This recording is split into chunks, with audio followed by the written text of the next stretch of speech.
আওয়ামী লীগ সরকার পতনের পর রাজশাহী সিটি কর্পোরেশনের আয়-ব্যয়ের খাত যাচাইয়ে তৎপর হন নতুন প্রশাসক। এ সময় প্রশাসনিক কাঠামোর বাইরে নতুন সৃষ্টি করা ৯টি অতিরিক্ত বিভাগের কারণে অর্থ অপচয়ের বিষয়টি নজরে আসে। বেরিয়ে আসে তৎকালীন মেয়র AHM খায়রুজ্জামান লিটনের আস্থাভাজন প্রায় ২০০ আওয়ামী লীগের নেতাকর্মীকে অস্থায়ী ভিত্তিতে নিয়োগ দেওয়ার বিষয়টি। ২০১৮ সালে নির্বাচিত হওয়ার পর নতুন এসব বিভাগ চালু করেন সাবেক মেয়র লিটন।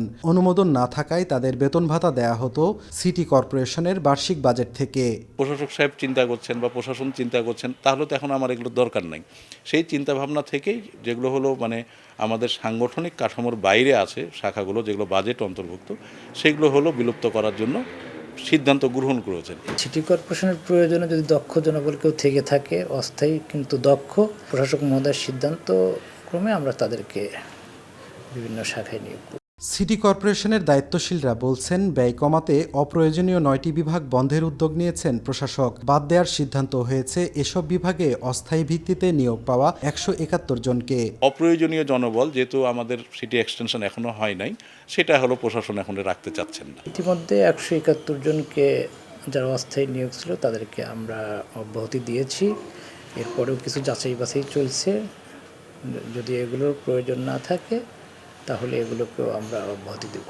এদিকে নেতাকর্মীদের পৃষ্ঠপোষকতার জন্য জনগণের ট্যাক্সের টাকা অপচয় করেছেন সাবেক মেয়র, বলছেন সুশাসন বিশ্লেষক। যাদেরকে এই নিয়োগ দিচ্ছেন তাদের পেছনে যে ব্যয়, এটি কিন্তু দিন শেষে কিন্তু নাগরিকদের ট্যাক্সের টাকাই কিন্তু বহন করা হয়। অতএব যেখানে এই জনগণের ট্যাক্সের টাকা রয়েছে সেখানে কিন্তু স্বচ্ছতা এবং জবাবদিহিতা নিশ্চিত করা আবশ্যক। আগে প্রতি মাসে রাজশাহী সিটি কর্পোরেশনের কর্মকর্তা কর্মচারীদের বেতন বাবদ প্রায় ৭ কোটি টাকা ব্যয় হলেও ১৭১ জনকে ছাঁটাইয়ের কারণে তা কমে এসেছে ৫ কোটি ২০ লাখে। সাইফুর রহমান রকি, সময় সংবাদ, রাজশাহী।